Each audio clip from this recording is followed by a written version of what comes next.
মূল সড়কে গাড়ির সাথে পাল্লা দিয়ে চলছে রিকশা, দৌড়ে রাস্তা পার হচ্ছেন পথচারীরা। যেখানে সেখানে পার্কিং করছে গাড়ি, সড়কের কোনো আইনও মানছে না বাসগুলো, কাজ করছে না ট্রাফিক সিগন্যাল। এই সব কিছুর ফলাফল স্থবির ঢাকা। যদিও পরিস্থিতির উন্নয়নে কাজ শুরু করেছে ট্রাফিক বিভাগ, সড়কে শৃঙ্খলা রক্ষার কাজ করছে শিক্ষার্থীরা, নতুন করে যুক্ত হচ্ছেন সেনাবাহিনীর অবসরপ্রাপ্তরা।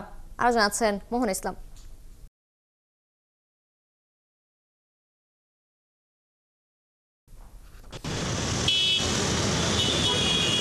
রাজধানীর কারওয়ান বাজার মোড়, চতুর্দিকে দ্রুতগতিতে চলছে গাড়ি। এর মধ্যেই যে যেভাবে ইচ্ছে রাস্তা পার হচ্ছেন পথচারীরা।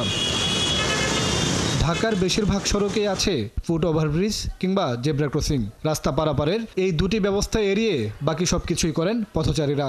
এতে দুর্ঘটনা যেমন বাড়ছে, তেমনি কমছে শহরের গতিও। গাড়ি তো ওরা চালায় যায়, ওরা সিগন্যাল করে না, আমরা খুব দৌড়াইয়া তাড়াহুড়া করে আসতে হয়। অনেক সময় দেখা যায় যে কোনো গাড়ি এসে ধাক্কা মেরে দেয় কাউকে, অনেক সময় বাইক পড়ে যায়। চলাচলের রাস্তা দখল করে গাড়ির অবৈধ পার্কিং যেন দিন দিন বাড়ছে। প্রধান সড়কগুলোতে অটোরিকশা বাড়ছে পাল্লা দিয়ে। এটিও রাজধানীর দুর্ঘটনা বাড়ার আরেক কারণ।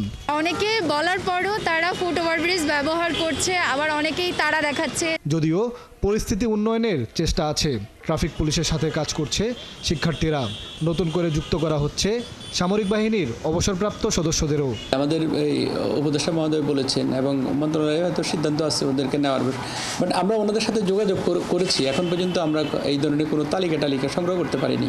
গুলশান 2 এলাকায় কার্যকর আছে স্বয়ংক্রিয় সিগন্যাল ব্যবস্থা, কিন্তু ব্যতিক্রম পুরো শহর, যেখানে যানবাহন নিয়ন্ত্রণে এখনও পুলিশের হাতই ভরসা।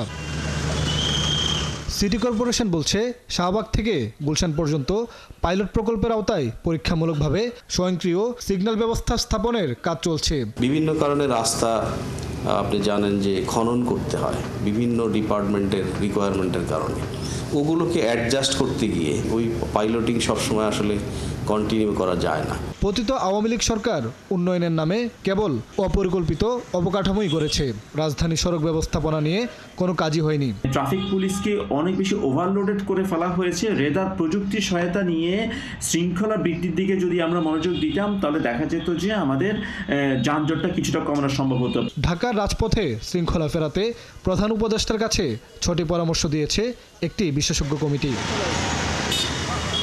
মোহন ইসলাম, 71, ঢাকা।